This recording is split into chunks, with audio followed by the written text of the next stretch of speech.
Congo, and His Excellency President Paul Kagame, President of the Republic of Rwanda, last March. This was considered a fundamental step towards achieving peace.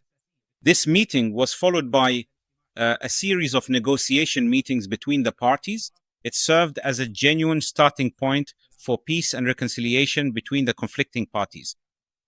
And during that meeting in March, the President expressed, and the Democratic Republic of the Congo expressed its willingness to open the door for serious dialogue with the M23 movement and its desire for the state of Qatar to host a series of these negotiations between the parties.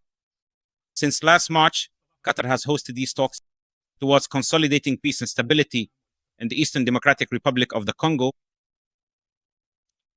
We are holding this press conference in partnership with our partners, the United States of America and Dr. Masad Boulos.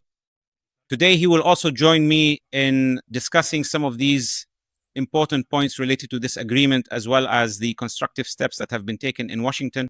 Recently, the state of Qatar highly values the great sense of responsibility demonstrated by both parties in reaching this declaration and expresses its deep appreciation for the trust the parties have placed in the state of Qatar to facilitate this process. We also commend the significant support provided by His Excellency President Felix Tshisekedi, President of the Democratic Republic of the Congo, and his full support for a peaceful resolution to end the conflict. We also appreciate the negotiating delegation of the Congolese government who participated with us in these sessions and demonstrated patience and commitment. We also express our great appreciation for the constructive cooperation shown by the Vice President of the M23 movement, Mr. Bernard Bisimwa, and the accompanying delegation.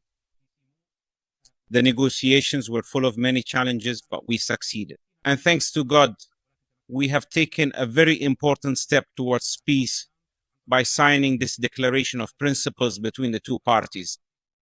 The state of Qatar's efforts in this matter began when His Highness Sheikh Tamim bin Hamad Al Thani, the Emir of the state, hosted in Doha.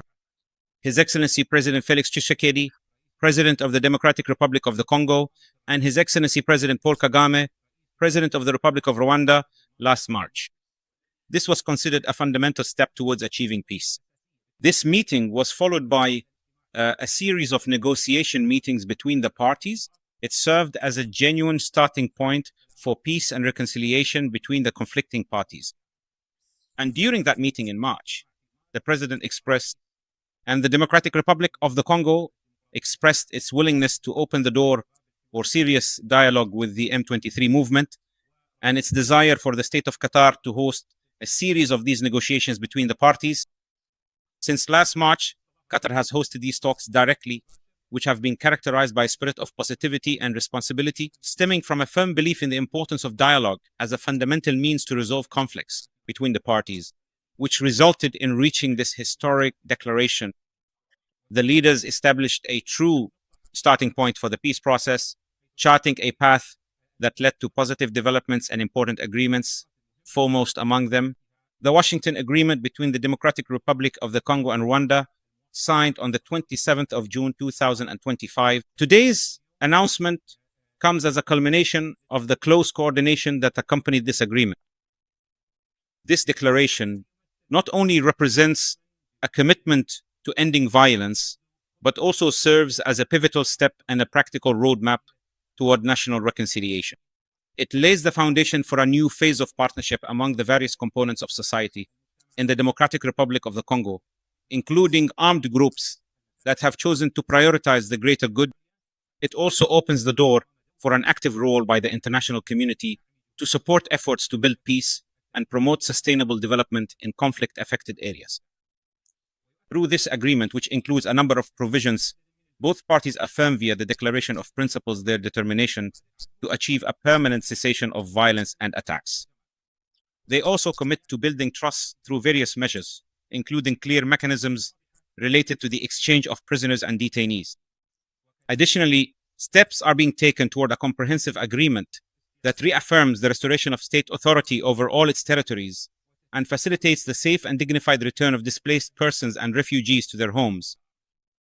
The Declaration of Principles signed today paves the way for the start of direct negotiations toward a comprehensive peace. It addresses the deep-rooted causes of the conflict with a commitment to responsibly implementing the provisions of the agreement in a dignified manner. Thanks to its efforts, the state of Qatar has played a pivotal role in bringing viewpoints closer and building bridges between the parties, leading to this important moment.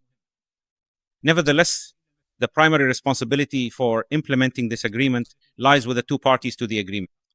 We are fully confident in their ability to fulfill the commitments undertaken through this agreement, and that this achievement will serve as a solid foundation upon which a better future for the entire region can be built.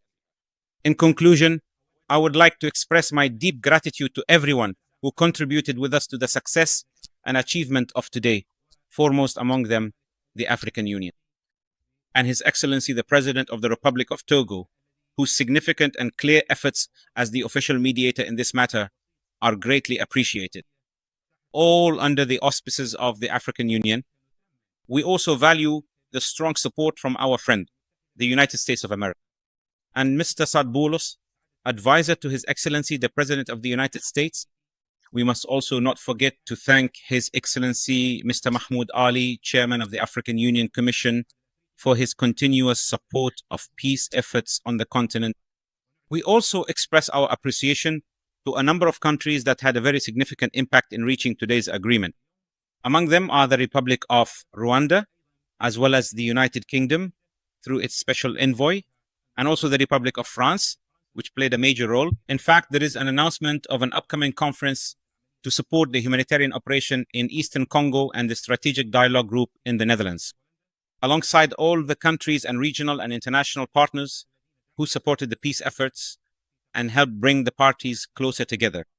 Through this role, the state of Qatar embodies its steadfast vision of making mediation a fundamental pillar of its foreign policy. It reaffirms its ongoing commitment to supporting peace efforts, advancing sustainable development, and empowering peoples to achieve stability through justice, participation, and mutual respect. We hope that this announcement will represent a serious step toward establishing lasting peace and achieving sustainable development in the eastern region of the Democratic Republic of the Congo.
ولكن إذا بس حبينا نحصر الموضوع بآخر 3 عقود من الزمن، نحن نعرف أن هذا الشعب وهذه منطقة عانت الكثير. هناك خسائر بالأرواح تتجاوز 6 ملايين ضحية، وعدد كبير من اللاجئين والنازحين، ما لا يقل عن 8 ملايين حاليا بين نازحين ولاجئين. فهناك مأساة إنسانية حقيقية مؤلمة جدا. فلا شك أنه حان الوقت